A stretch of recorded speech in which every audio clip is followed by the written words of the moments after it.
Hello friends, in this video we are going to discuss refraction through a prism. Refraction through a prism. Refraction आप already पढ़ चुके हो. Now we are talking about prism. So what is prism? Prism is a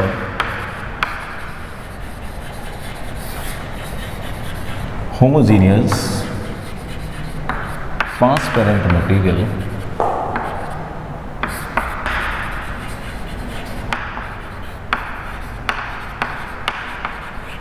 such as glass,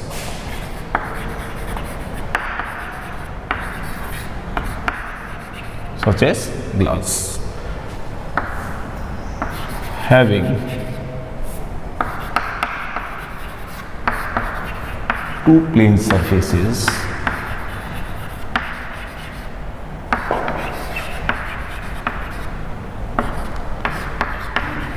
inclined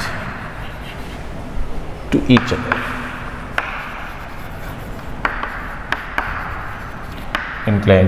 other.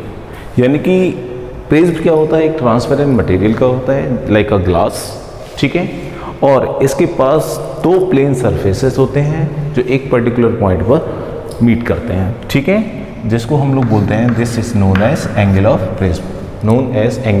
Prism. Clear हो गया? So this is the definition और about prism. Got it? And now prism की कुछ shape इस तरीके से होती है बच्चों.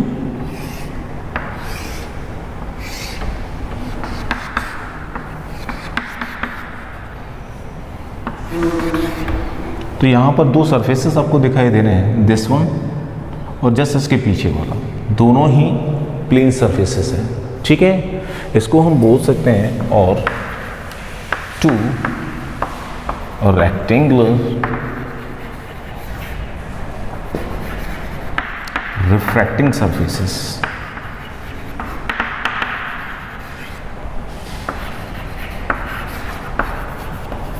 Two rectangular refracting surfaces जिस पॉइंट पर मीट कर रहे हैं दिस वन, इसको बोलेंगे एंगल ऑफ प्रिज्म, ठीक है.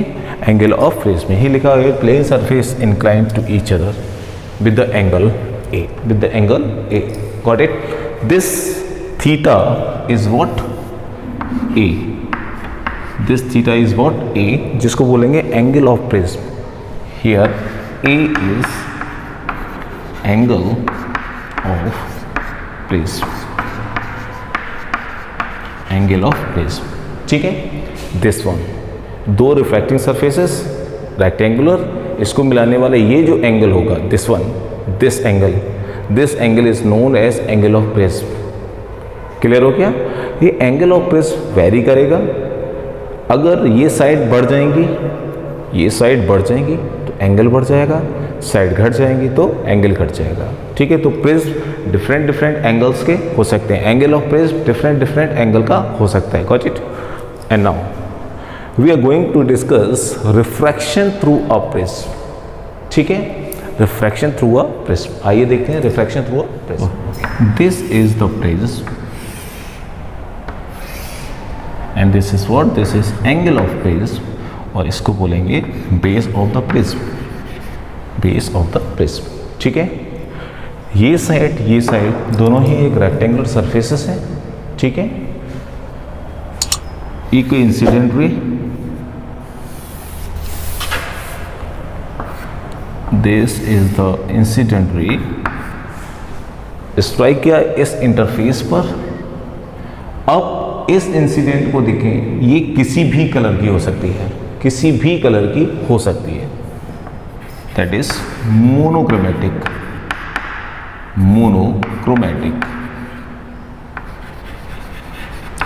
किसी भी कलर की, मोनो माने होता है सिंगल लाइट, किसी भी कलर की हो सकती है, ठीक है.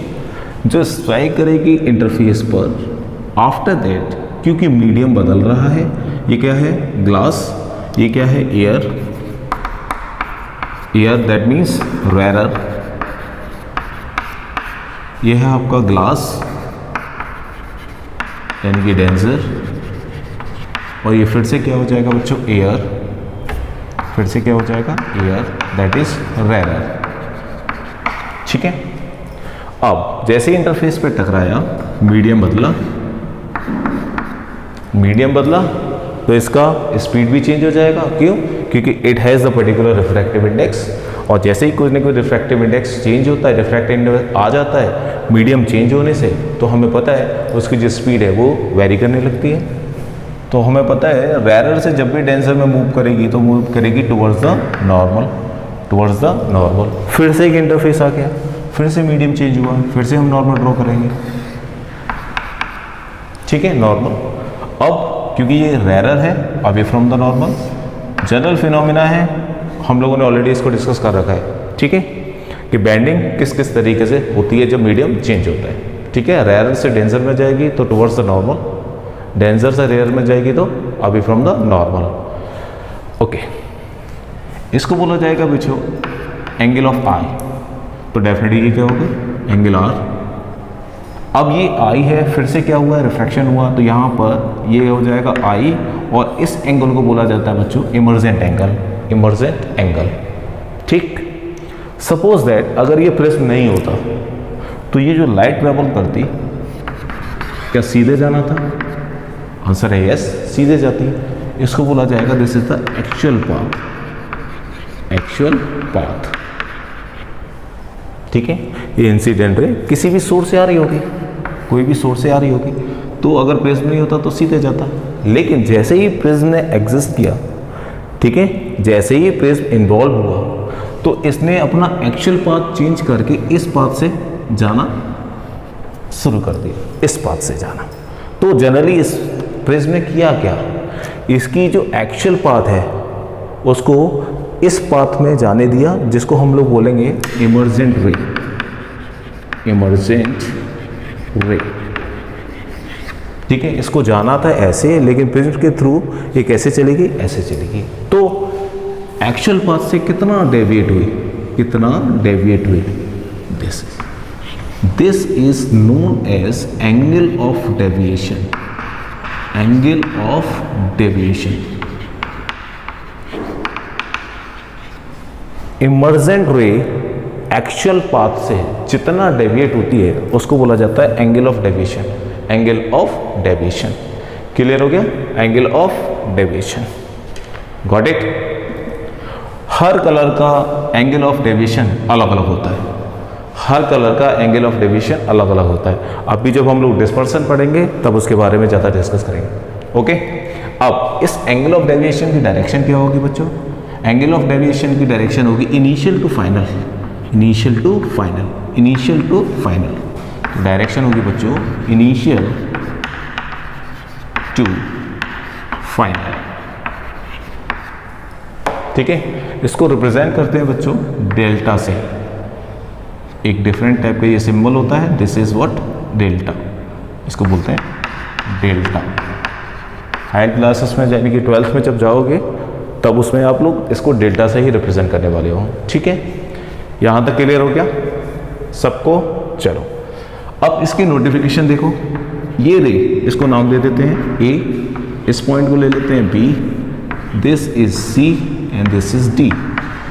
ठीक है, अब यहाँ पर अगर मैं ए बी को बात करूँ तो A B is what? Incident रे।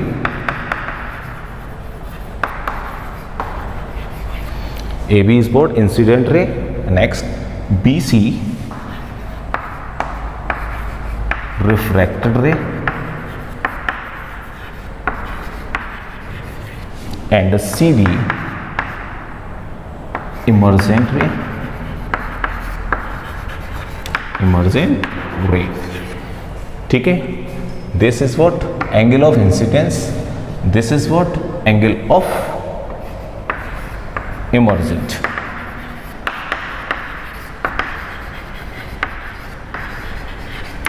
Angle of emergent. और ये क्या है बच्चों? एक्चुअल पाथ जो मेंशन्ड है। क्लियर हो गया? This is what? This is the actual path. Clear हो गया? तो ये इसकी नोटिफिकेशन है जो गिवन है। क्लियर हो गया? नेक्स्ट, जो इमर्जेंट रे है always went towards the base of the prism. Emergent रे always went towards the base of the prism. बहुत इंपॉर्टेंट नोट है ये, याद रखिएगा। इमर्जेंट रे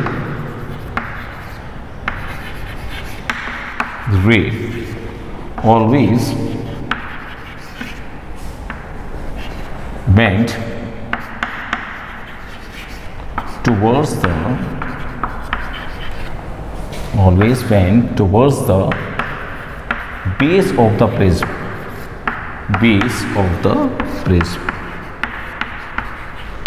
दिमाग में आता है सर वाई, क्यों बेस की तरफ क्यों मूव कर रहा है?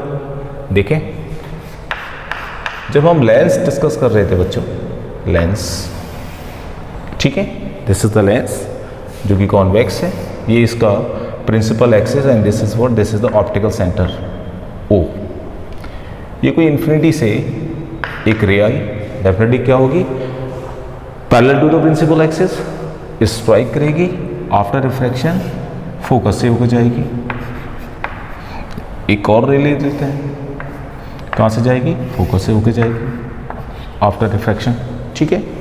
अब इस प्रिज्म को आप डिवाइड कर दीजिएगा, यानी कि इस प्रिज्म को बीच में से ब्रेक कर दीजिएगा,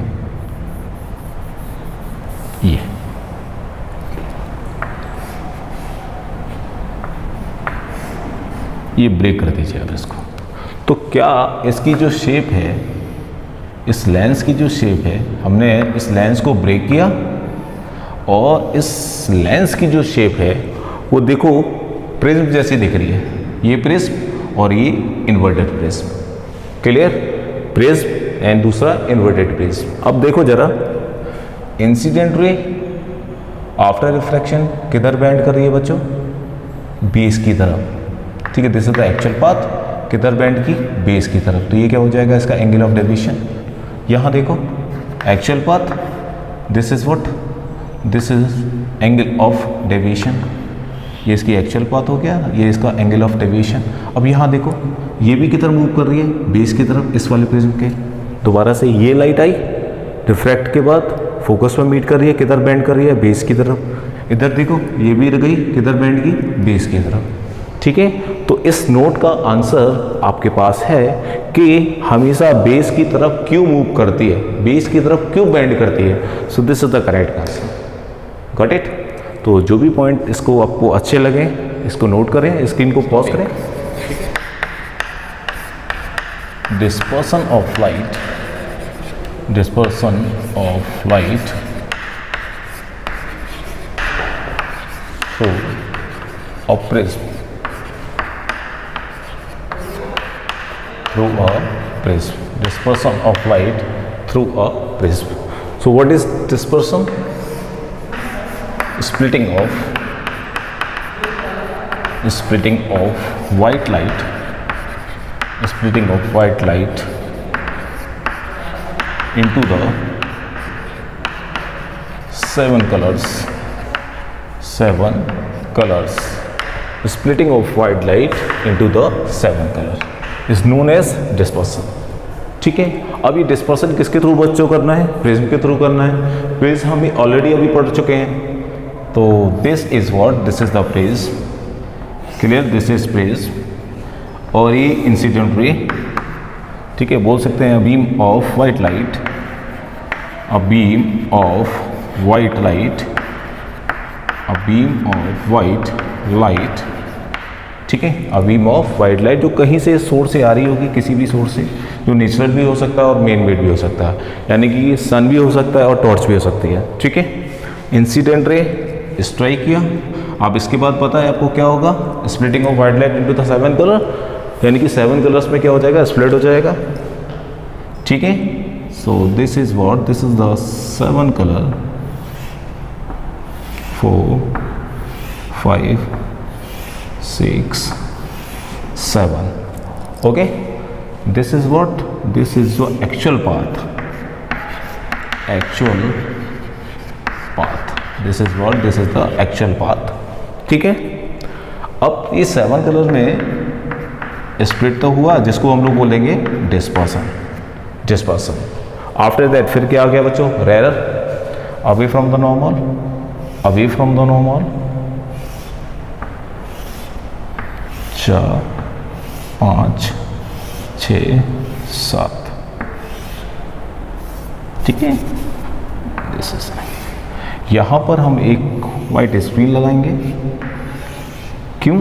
कि इस कलर का जो परसेप्शन है, कलर का परसेप्शन इस स्क्रीन पर आ जाएगा, ये स्क्रीन पर, ठीक है। दिस वन,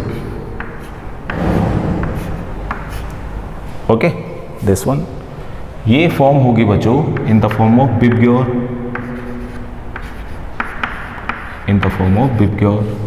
क्वेश्चन आता है कि कोई वाइट लाइट या केवल 7 कलर्स में स्प्लिट होती है? आंसर है नहीं, इन्फानाइट कलर्स में वो टूट जाती है।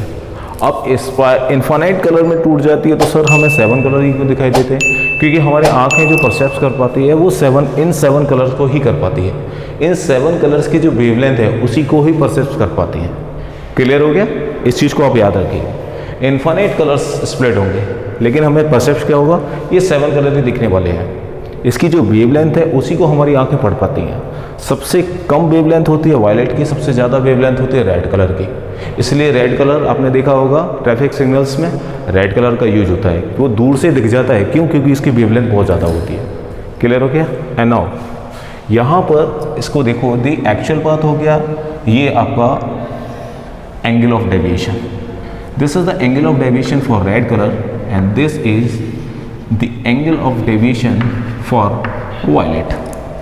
अब दोनों के जो एंगल्स हैं बच्चों कैसे हैं? डिफरेंट डिफरेंट हैं।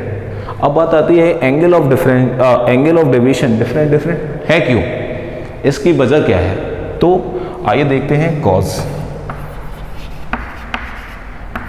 कॉज क्या है, ठीक है। अब सबसे पहले हम लोगों ने देखा यहाँ पर जो रे आई और वो स्प्लिट हो गई इनटू द 7 कलर, ठीक है। अब ये 7 कलर में स्प्लिट हुई, इसका एंगल सबसे ज़्यादा, इसका एंगल सबसे कम, ऐसा सब क्यों हो रहा है? तो कॉज में सबसे पहला फॉर्मूला याद रखें, mu is equal to C upon V. इस टाइप से याद रखना, कभी नहीं भूलोगे। Mu is refractive index is equal to speed of light upon speed of light in medium, speed of light in vacuum और speed of light in medium. तो c constant रहता है, that is 3 × 10⁻8 metre per second. Very क्या करता है? v।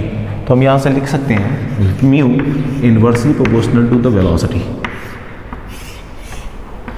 In the medium, ठीक है। Next, v is equal to frequency into lambda. ये भी फॉर्मूला आपने पढ़ा होगा, ठीक है। v is equal to frequency into lambda. यहाँ देखें lambda this is the wavelength और v वेलोसिटी इन मीडियम। तो यहाँ से एक चीज़ पता चल रही है कि velocity is directly proportional to the lambda. Velocity is directly proportional to the lambda, यानी कि जिसका लैम्डा ज़्यादा उसकी वेलोसिटी ज़्यादा, जिसका लैम्डा ज़्यादा उसकी वेलोसिटी ज़्यादा। क्लियर? तो ये इस फॉर्मूले से यहाँ पता चल रहा है कि here velocity of red colour is more as velocity of violet color, velocity of violet color, velocity of red color more as velocity of violet color. Why? Because of lambda, because of lambda. Red colour का lambda ज़्यादा होता है, red colour का lambda wavelength ज़्यादा होती है as compare to violet colour. तो जिसका लैम्डा ज़्यादा होगा उसकी वेलोसिटी ज़्यादा होगी, दैट्स वाई रेड कलर की वेलोसिटी क्या है? ज़्यादा। अब देखो जरा, जैसे ही इसके अंदर एंटर किया, जैसे ही इसके अंदर एंटर किया बहुत तेज़ी से गया रेड कलर। क्यों? क्योंकि इसकी वेलोसिटी ज़्यादा है, क्योंकि इसकी वेवलेंथ ज़्यादा है। और जैसे ही वो तेज़ी से जाएगा तो ये एंगल क्या हो जाएगा? कम हो जाएगा।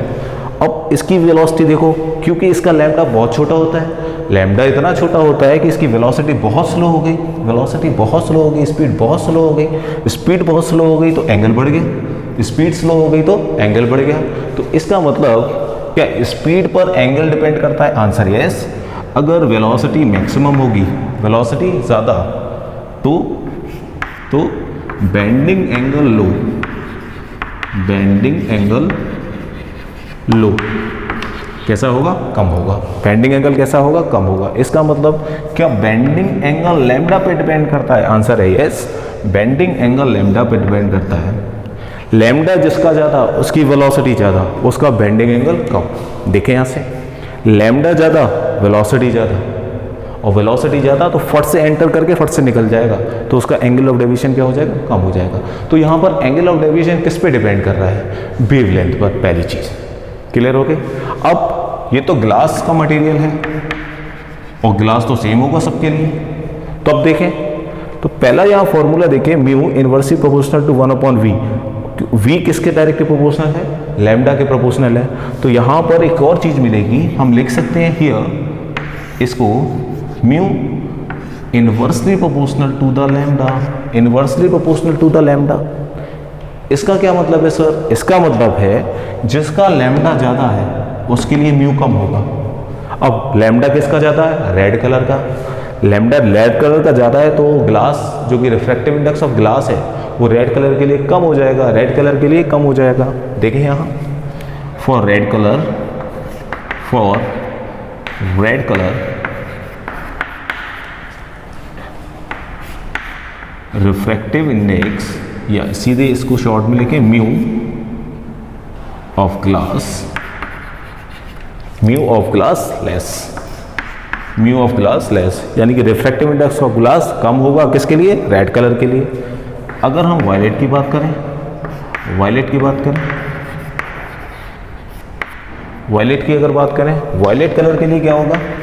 वायलेट कलर के लिए सर म्यू जो कि ग्लास का है वो ज़्यादा होगा। अगर रिफ्रैक्टिव इंडेक्स ज़्यादा होगा भाई तभी तो स्पीड कम होगी।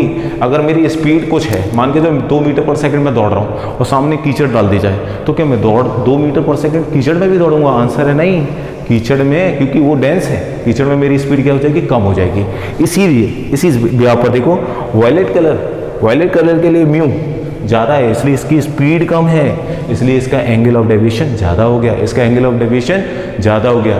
क्या सबको मेरी बात क्लियर है? दोबारा से, रिफ्रैक्टिव इंडेक्स ग्लास का वायलेट कलर के लिए बहुत ज़्यादा होता है, इसलिए इसकी स्पीड कम हो जाती है और बेंडिंग एंगल बढ़ जाता है, इसलिए वायलेट कलर का एंगल ऑफ डेविएशन क्या होता है? ज़्यादा होता है। क्लियर हो गया?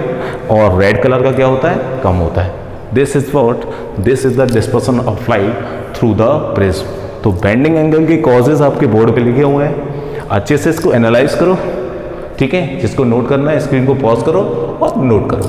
Now comes to the next topic, recombination, recombination of spectrum colour,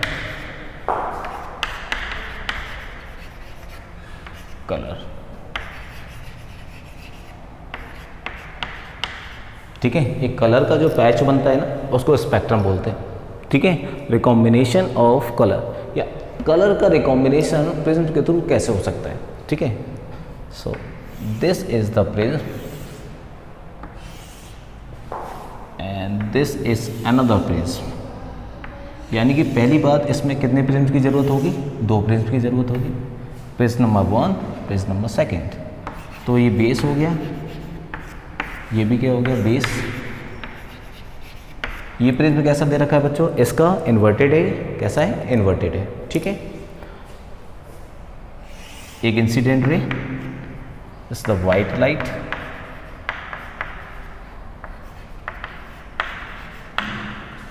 split हो जाएगा अपने कंपोनेंट्स कलर में जो डिफरेंट हो सकता है, ठीक है? तो जो हमें परसेप्ट होते हैं वो 7 कलर, 1 2 3 4 5 6 एंड 7, ठीक है? जब इस पर स्ट्राइक कर रहे हैं आफ्टर दैट फिर क्या आ जाएगा बच्चों? रेयर मीडियम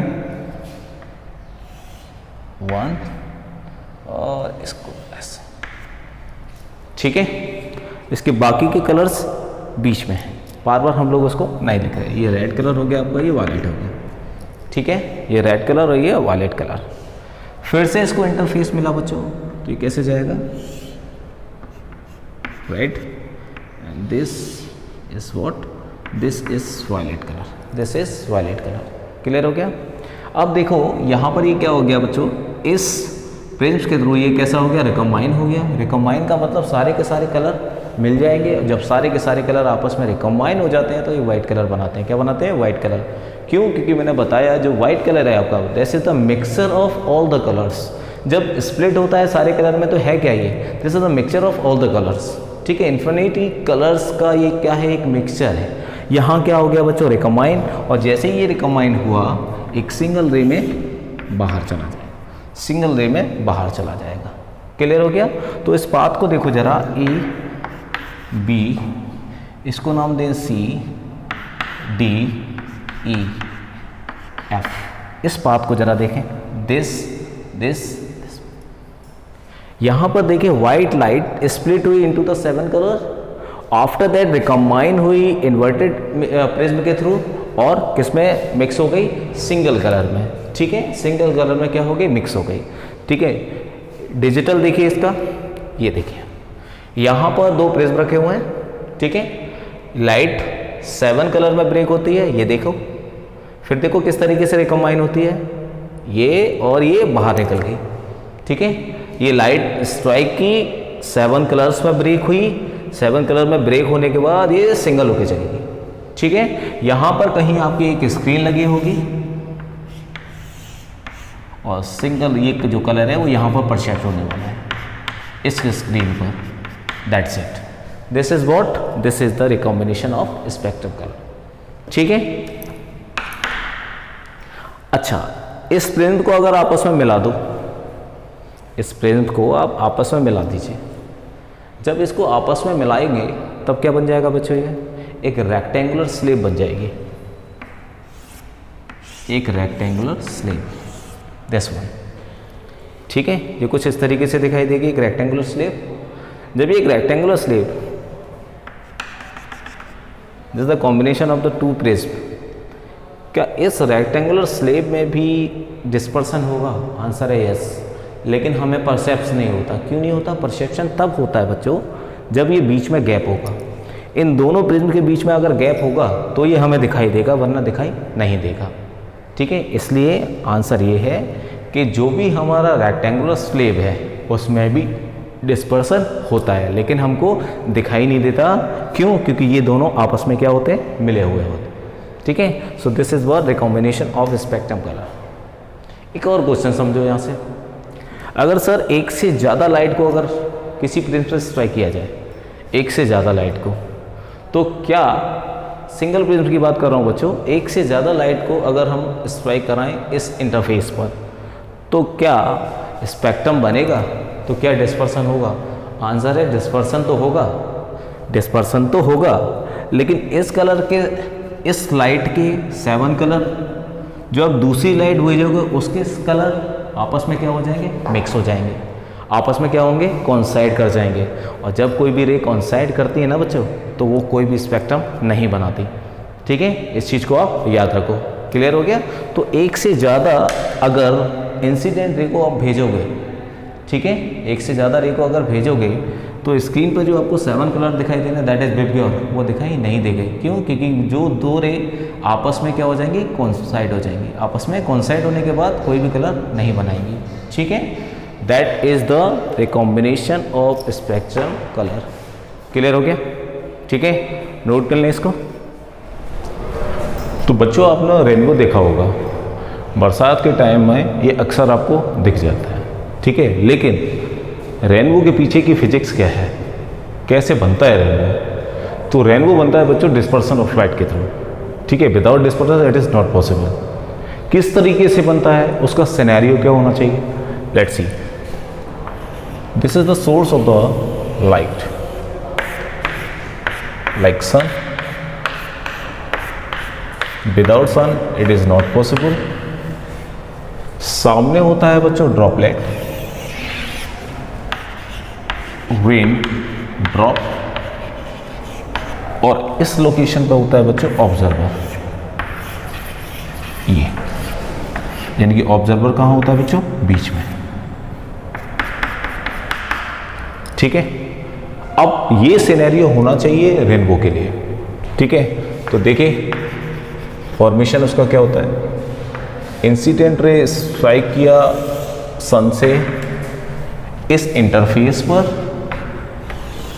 ठीक है, नॉर्मल ड्रॉ किया। आपको पता है रेन ड्रॉप है तो डेंजर है, ये आपका रेरर से आ रहा है, तो डेंजर में क्या होगा, रिफ्रैक्शन होगा। तो यहाँ पर स्प्लिट हो जाएगा into the 7 colour, this is red colour and this is violet, बाकी सारे कलर इसके बीच में है। ठीक है, यहाँ पर इस रिफ्रैक्टिंग सरफेस को यूज किया क्योंकि यहाँ पर पड़े हुए हैं, इस सारे के सारे कलर इनके बीच में होंगे। फिर से हमें नॉर्मल ड्रॉ करना पड़ेगा बच्चों। ठीक है, नॉर्मल ड्रॉ किया। ठीक है, ड्रॉ करने का तरीका आसानी से टेंजेंट ड्रॉ करो और उसके ऊपर से ये टेंजेंट हो गया, उसके ऊपर आप नॉर्मल इजीली ड्रॉ कर सकते हो। ठीक है, दिस वन एंड नाउ यहाँ पर कुछ एंगल बन रहा है बच्चों,